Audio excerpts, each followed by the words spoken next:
this year is a little bit different in the sense that people are actually paying attention to the Electoral College. I mean, during the last election, I don't think anybody sat down and was like, who's our electors? Nobody ever asked that question. And now people are sitting here wondering, how did these electors get elected? They're actually asking those questions, like, how did they get elected? How did they get chosen? Why is it we've never been as involved in this process as we were before? And so it's really, this election is a little bit different, I'd say. Donald Trump doing very well across the middle of the country. This is a Fox News election alert.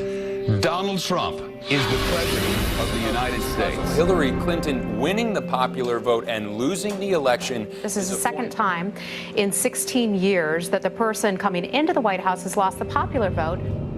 At the age of 17, I went to my teacher and I asked, I want to be involved in politics. How do I be involved in politics?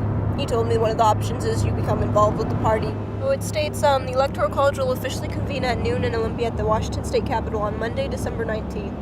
Secretary of State Kim Wyman cordially invites you to join her for a reception in your honor. So I had done my research and I found out about the primaries, which is where I was elected as an elector, was during the primary time. I just really wanted to jump in and do everything that I could as soon as possible. Of course, we do the Pledge of Allegiance and opening stuff, you know, the opening, all that fun stuff, and then we cast our ballots.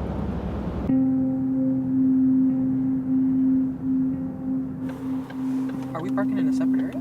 Parking in the Washington State Capitol entrance. So the only thing that I feel between the people that I've decided on is which one I would put as the presidential candidate and which one I would put as the vice presidential candidate, because I feel they both do a good job.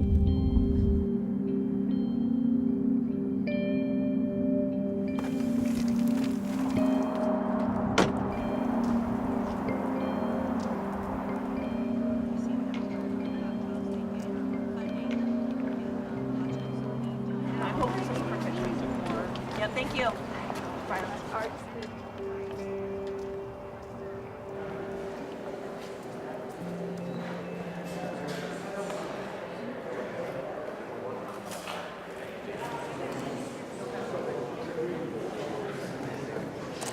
Ladies and gentlemen, welcome. We know this is an unusual event. As I said, I've done these before for 5 different times, and this is the first time we've ever had any show up. So it's good to have you. I would just ask, if you want to take pictures, it's fine. Please do not stand in this section.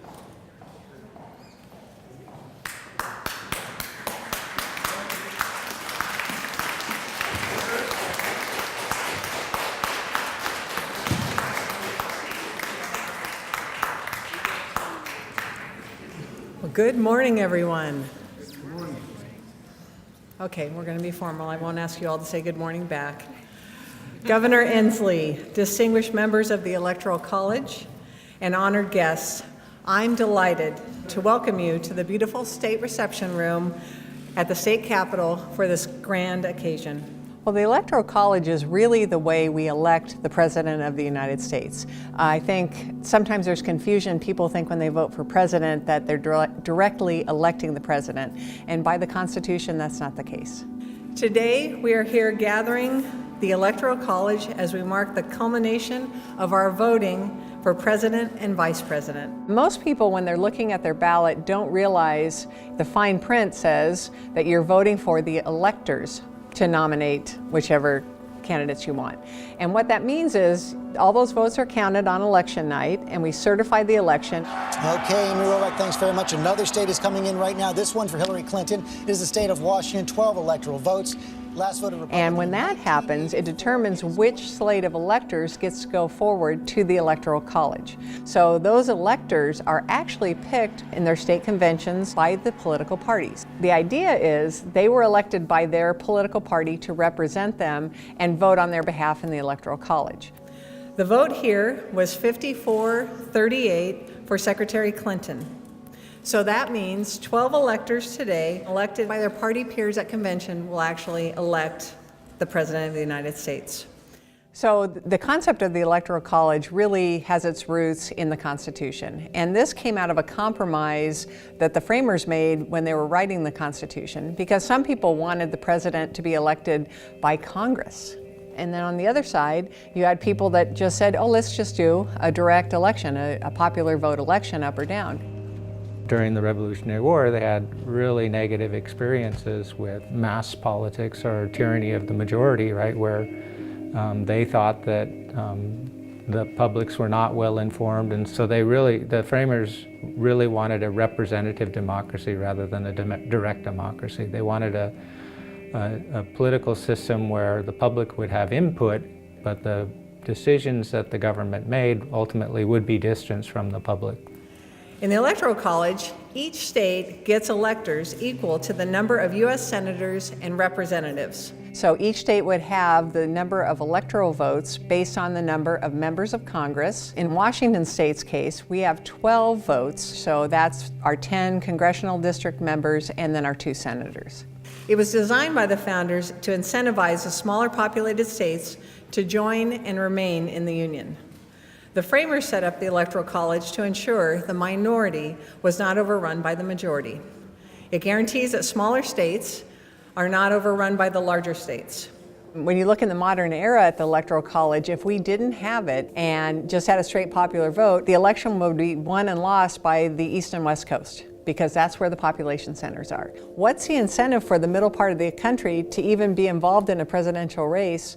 It really empowers smaller states, and it incentivizes them to be part of the Union to this day. It wasn't something that the framers of the Constitution agreed was the right thing to do. It was the thing that they had to do in order to get the constitutional proposal moving forward. The small states insisted on the Connecticut Compromise, which is essentially, they said, if the states don't have equal representation, then we're leaving, right? We're not going to be a part of this process. So there was this significant compromise, right, that essentially gave small states more power for just purely pragmatic reasons at the time.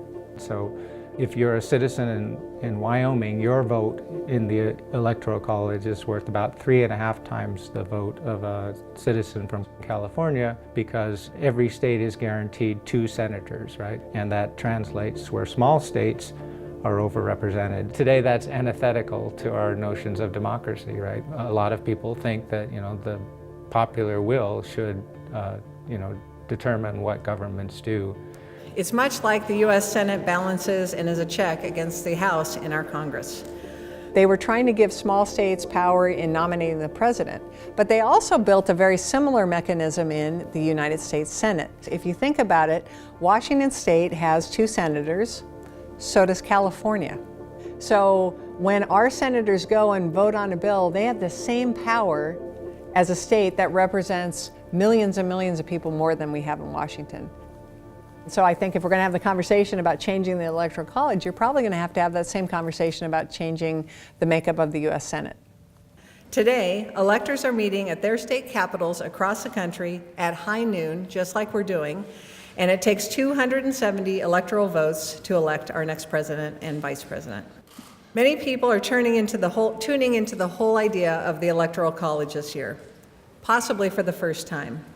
It's been a very long and interesting political cycle this year in Washington and across the country. So in 2016, when we convened the electors here in the Capitol, it was a very big day. We had a lot of people here, a lot of media here, and you could tell that there was a little bit of tension because there was a rumor that some of them were not going to vote for Hillary Clinton. There was a level of, I think, disbelief turned into frustration that like I said, their candidate won the popular vote but wasn't going to be elected, and they were just trying kind of any last-minute move they could to have people change their votes to try to elect someone other than Donald Trump. As a Democratic elector, it is not an easy thing for me to pledge my vote to a qualified Republican alternative.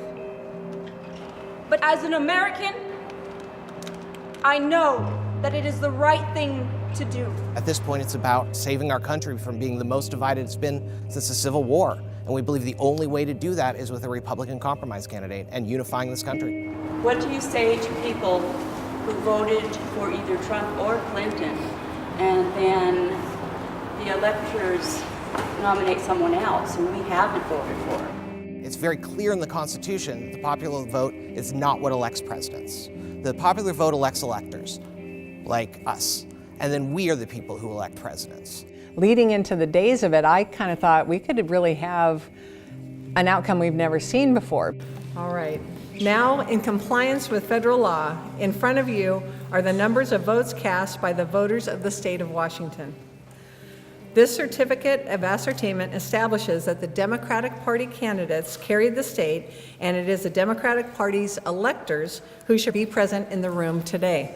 So now the electors must select from amongst themselves a chairperson to lead the college in the conduct and certification of the balloting for the offices of President and Vice President of the United States. Are there any nominations from the floor? I wouldn't just place the blame on the Electoral College. It's really important to recognize that when the framers of the Constitution were sort of thinking about designing this government and how this government was going to work, there were no political parties, right? They weren't thinking about, which party controlled the different states and that sort of thing. One of the reasons why the Electoral College is so problematic today is essentially it comes down to two political parties in each state, and that leads to the Electoral College process distorting essentially the popular vote. There is this partisan divide that I haven't seen in my lifetime that we're seeing, across the country, particularly with the Democratic and Republican parties. As that divide happens, it becomes even more intense, and the stakes become even more intense of who wins president. Well, welcome everyone. It's so good to have all of you here, and thank you for voting for me. And I just feel that it's an honor for each one of us to be here. Another problem with the Electoral College is that states have decided that instead of apportioning their Electoral College votes on the basis of the percentage of support that each candidate receives, almost all states do it on a winner-take-all basis. So if you win 51% of the vote, you get 100% of the Electoral College votes for that state. Under the Electoral College system, a candidate who wins the most votes gets all of that state's electoral votes. A candidate can win millions of individual votes in a state and still lose all that state's electoral votes because they lost the popular vote there. And that's what we saw in the most recent election, where Hillary Clinton gets a greater percentage of the popular vote, but she ends up losing in the Electoral College quite substantially.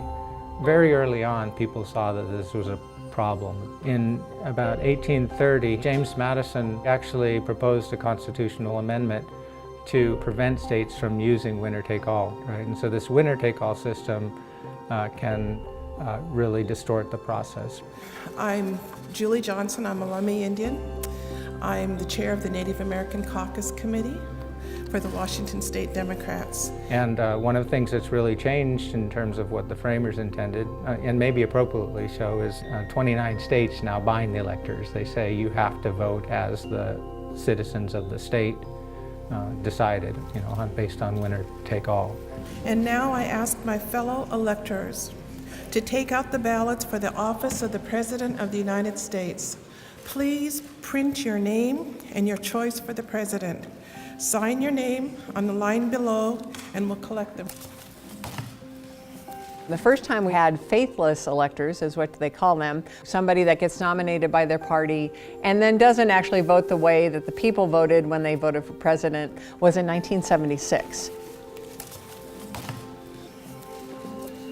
And the legislature, in response to that, came up with a penalty that if an elector did not cast a vote the way that the people of the state of Washington cast their ballots in the election, then they would be fined $1,000. I promised those who elected me that I would do everything I could to ensure Trump did not become our president.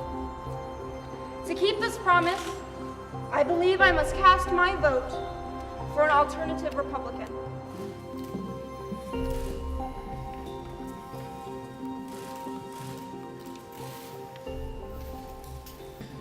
Okay, now I want you to read this right here, what the votes were. All right, for the office of President of the United States, Colin Powell received 3 votes. So we were in real uncharted territory. You kind of weigh again that idea of what the Electoral College is about, and that they have this power to vote their conscience if they want to in terms of the Constitution. Hillary Clinton received 8 votes. On the other hand, the statute was very clear that my office was supposed to levy a $1,000 fine for them not voting the way that the popular vote went in our state. And Faith Spotted Eagle received 1 vote. And so we waited out and we decided that our job in the Secretary of State's office was to enforce the law. We had the hearing and then ruled that they would have to pay the $1,000 fine, and 3 are appealing that ruling. The certificate states, "We, the undersigned presidential electors of the state of Washington, having met pursuant to the provisions of federal and state law, do certify that we have voted by ballot separately for the offices of the President of the United States and Vice President of the United States for the respective terms, which begin on the 20th day of January 2017. My name is Levi Guerin. I am the elector from the 4th Congressional District. For the first time in a long time, we have people sitting down and paying attention to the Electoral College, questioning the process and going out and learning. Do not forget this. Continue learning. Continue going out and educating yourself on our policies and how the Electoral College is run, and go out and learn more about how every part of our government is run. I don't think there's any silver bullet in terms of the best way to choose a president, but we can think seriously about sort of the limitations of the process that we have. There's a lot more information about candidates today than there was in the past. I don't know, right? But maybe